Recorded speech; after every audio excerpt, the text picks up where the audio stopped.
Well, apparently, if you want to know anything about the history of the Savannah Bananas, Yes, sir. you spend a little time with Gordy Rush, who's That's been right. regaling us for the past couple of minutes about all of the history of the Savannah Bananas who are coming to Baton Rouge. Oh, they're great. Baseball. I didn't know you were such a banana fan. Well, I do like bananas and a lot of fruit, as a matter of fact. But baseball, and that's minor league baseball, huge over in Georgia and Carolinas, and Savannah, of course, now they're the Harlem Globetrotters of minor league baseball. Going to be a great show. Have I told you lately how quite disturbing you are? No, I didn't know. I didn't know. So let's start with Sure. a look at the Final Four in the NFL. Yes. And Wes, who's here on the team, may he rest in peace, has been giving me a rough time for the last few weeks about the playoffs. And you said the Rams would win the NFC West. Right. You want to acknowledge or say anything about that? Had a good run. Not quite there yet. I thought Stafford, of course, wasn't healthy the whole time, but McVay will be back, and I think they'll be a contender next year. And you said the Cardinals would also have a better record than the 49ers. I don't recall that, but if I said so, it's coming. The new coach, and they're turning around. Absolutely. Sure. So what do you think about the Final Four teams? So I like Detroit. I like Detroit to go into San Francisco. San Francisco's been inconsistent on offense, and I mean, let's call it what it is. I mean, let's call it. This is Buffalo. If we're looking at B-roll here, Kansas City's going to play Baltimore. I think Baltimore's the best team in football.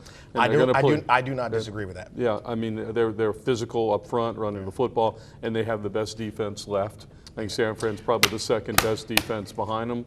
However, I mean, Detroit and the way Dan Campbell has his team playing, I mean, they should have been. They should have beat Dallas. They got hosed. If you're just tuning in, we've got Gordy Rush on with us to talk about. So, I mean, let's be honest. Sure. Look, the Packers played a great game. They did. Purdy did not play very well in that game. Wet football and all that. But when it counted, he took the team down the field. Yeah.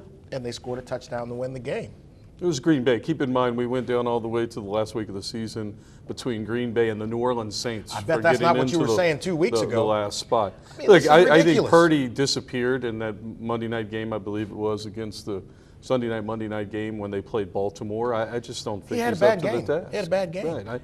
I think Detroit's going to win. I think it's going to be a great ball game. I like Detroit to beat San Fran, and then I like Baltimore to beat Detroit. You don't even believe that. What's that? You don't even believe that. Yeah, well, that's not important. It's what I said on the show. I mean, nobody's paying me to come in here and agree with you. So, I mean, we're trying to push ratings in this thing. Okay. All right, Skip Bayless. Gordy Rush. Yes, let's talk a little bit about Baltimore. Watching that game, one thing occurred to me. The game moves really slowly for Lamar. Right. It does. Holy cow. Like the stuff he's doing, it's like you see kids doing out in a park. You could tell cognitively it's slow for him. It is, and you know, LSU, I should say so LSU played him in the Citrus Bowl one year when he was at and really had their way, Yeah. right? And it's a different time and what have you. I mean, and I think what's important is if they're physical and they can run the football up there, and he's able to get into a rhythm with his RPOs, which is huge for him, and then if you don't contain him and he can create, all bets are off. Why didn't they spy him in the second half? Christian idea. Harris was all over him in the first half, having an all-world game, and then they went away from the spy and left the middle of the field wide. Listen, I'm telling you, I'm a diehard Niner fan, but I'm a realist when it comes to sports. And I looked at that game going, I don't know what beats that. Yeah, I don't know. With back to that LSU game, they used Arden Key, and they had dudes, and they were able to keep him in the pocket. In the same way they handled Johnny Manziel, is you want him to beat you from the pocket. Yeah. If he extends plays, you're in trouble. Yeah. And what concerns me, wherever they get to the Super Bowl, say San Fran beats Detroit and gets there, it's going to be in Vegas. It's going to be a fast track. Fast track's going to help Lamar. I think that they are the best team because of him. I won't cheat what someone has earned. Defensive-wise, I don't know. And, we got 30 seconds. We'll come back. So, seriously, your prediction for the conference championship weekend is? Is Detroit to beat the Niners, and then I've got Baltimore beating Kansas City. Wes made a bet. Go look on social media. He better hope he's right, because he will be viral if he is not right. All right, we're going to talk about the Lady Tigers and a little bit about what's coming next year in football. Back with Gordy in just a moment. This segment's only 4.5 minutes, and that's about one day too long Yes, to sir. sit here again with Gordy Rush. Yes, sir. I do want to transition to college basketball, and by the time this show airs, the Lady Tigers will have played South Carolina here in Baton Rouge. They're expecting a major crowd there. Obviously, we're hoping LSU wins, but what's your expectation for the team this year? Whew. Well, they still have a long way to go. Obviously, a lot of new faces. They don't have the depth that a South Carolina has, and and Kim, I think, is doing a nice job of molding this team together. A couple questions: how do all the new faces fit in? Particularly, Haley Van Life's been running point, and she's been an off guard at Louisville. And how does that fit? And is everybody getting their looks and what have you? It'll be a tremendous task because Dawn, the last 5 years has had the best program at South Carolina. She has numbers. They're physical. Yeah. So it should be a match, a good Well, matchup. a lot of us were expecting that to be the championship game last year, and so we get a chance to see what could have been. If LSU wins, why do they win? Well, I think if LSU wins, because the Stars just have amazing performances, right? And they do have stars, and they stay out of foul trouble. That's another thing, because you don't have numbers. You've got to stay out of foul trouble. At Auburn, Angel had some issues, and they had to sit her a little bit.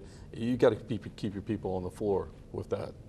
So next year, quickly transitioning here to football, Brian Kelly has been really changing his coaching staff, a lot of turnover. They're looking at what's next year. Nick Saban is gone down. Ding dong, the witch is dead, I think, the way the song goes. What's your expectation next year for the Tigers? Well, I think there's still some questions out there. They've got to, who's going to play cornerback? What are they going to do? Offensive coordinator, I think we should have some answer this week. I expect that they're going to promote Joe Sloan and Hankton and keep them as the co-coordinators. The biggest gap they have is on the defensive line. I think they have one scholarship player returning. They've got some people coming in, but you've got to have numbers, right? And you got to have numbers to win in this league, and you've got to be 8 deep on that defensive line. I think it was a great hire to go get Bo Davis, but he needs some people to coach. So the next time I see you, would you bring some of your Savannah Banana Absolutely. memorabilia? So, absolutely. We'll do that in a Detroit Lions NFC Championship hat. I'll bring that as well. When this all started here on this show, it started with a conversation with this guy who had been trying to drag me back into doing this, and then I sat with he and Rocky Daboval almost 3 years ago talking about doing this, and it's been an amazing ride, and that chapter actually will be transitioning next week, so I might have to have you back just for a second just to I'd be happy. So I could, if we set up a dunking booth, would you Absolutely. Moscona and I, we'll throw balls at each other. Fantastic. Be great. Yeah. You what? We'll throw balls at each other. Like he's being a dunking booth, I'll try to knock him down, vice versa. Let's go out with a bang. What do y'all do in the Guarantee building during the day? I'm just trying to figure out. It's like Chuck E. Cheese. It's like Chuck E. Cheese. It sure is. It's like Chuck E. Cheese in there. By the way, this week, I know the show's going to air on Friday. You will have caught, because on Talk, people can go back and listen to the radio segments, right? So as this show airs, go back and check out Brian Haldane's interviews during Washington Mardi Gras. Brian was there last year. He's going to be there this year. So if it's Friday evening and you're watching it, and you want to hear about some of what's happening up in the district, Haldane's got it covered up there, and we'll get Gordy back if the Lions lose when the Lions lose that game. Okay. Wes already has a bet. Yep. He's buying a Niner jersey. Okay, good for you. A Brock Purdy jersey. Those will be cheap. Okay. Absolutely. Fantastic. Check out Podcast 225 right now to see what we're talking about. Listen to some of the latest episodes there. Podcast225.com. Maybe we'll get Gordy Rush on where I could speak really freely with him about his opinions about football. And until then, you guys have a fantastic weekend, and we'll catch you next week here on WBRZ+.